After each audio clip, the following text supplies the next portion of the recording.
একদিন স্বপ্নের দিন, বেদনার বর্ণবিহীন, এ জীবনে যেন আসে এমনই স্বপ্নের দিন।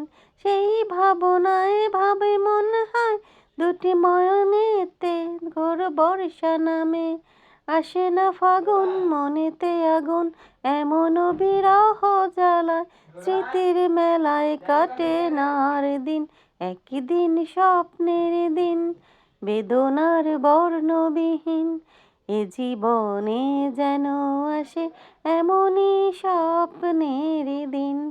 তো অনেকদিন পর আপনার ভাই কোনাখোলা গেছিল। কোনাখোলা যারা চিনেন আর কি, আমগো মালঞ্চ হাসপাতালে, তো এই উপজেলায় গেছিল মাছ আনার লাগে। তো মাছগুলা অনেকদিন যাবত আইনা রাখছে। তো খালি কইছে বাজা বাজা খাইবো, কিন্তু আমার আজকে বাজা খাইতে ইচ্ছা করতেছে না, কারণ শীতের সিজন এত পরিমাণে তরি তরকারি যে বাজা খাইতো মন চাইতেছে না। আর শীতের দিনের মাছ ভাজাটা আমার কাছে মজা লাগে না, কারণ যেহেতু পোলাপানে একটুনি হয়তো তাড়াতাড়ি খায়, আর আমরা খাইতে খাইতে দেরি হয়ে যায়, যার কারণে একবার ঠান্ডা হয়ে গেলে কিন্তু মাছ ভাজাটা মজা লাগে না, একবারে শীতের দিনে রাবারের মতন হয়ে যায়। তো আমার আজকে ইচ্ছা করছিল আমি তরকারি দেখামু।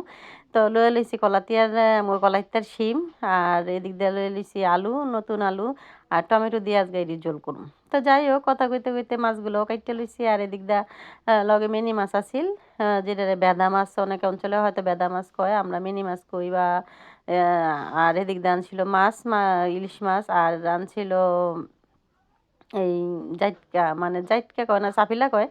তো যাই হোক, এক এক অঞ্চলে এক এক নাম। তো আমার এলাকার নামটা কইলাম, আপনাদের এলাকার কি নামে ডাকে এইটাও জানায়েন। আর আজকে ইচ্ছা করতেছে যেহেতু শীতের সবজি দিয়ে খাবো, আর শীতের সবজি দিয়ে লইলাম, দিয়ে লইছি নতুন আলু আর শিম।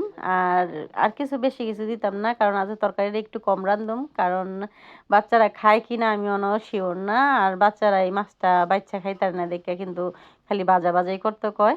আর আমার কাছে কিন্তু ইলিশ মাছ যেই তরকারি দ্বারা রান্ধে সেই তরকারি মজা লাগে, মানে আপনার কোন টমেটো দিয়া ঝোল বা বুনা বা যেটাই হোক হেডে দিই মজা লাগে। তো আমিও দিয়া দিলাম, একটু টমেটো বাড়ায় টমেটো দিছি, কারণ দেশি টমেটো একটু টক টক লাগলে তরকারিটাও খাইতে মজা লাগবো। আর এদিক দা একটু কষানো হয়ে গেলে দিয়ে দিব ঝোল।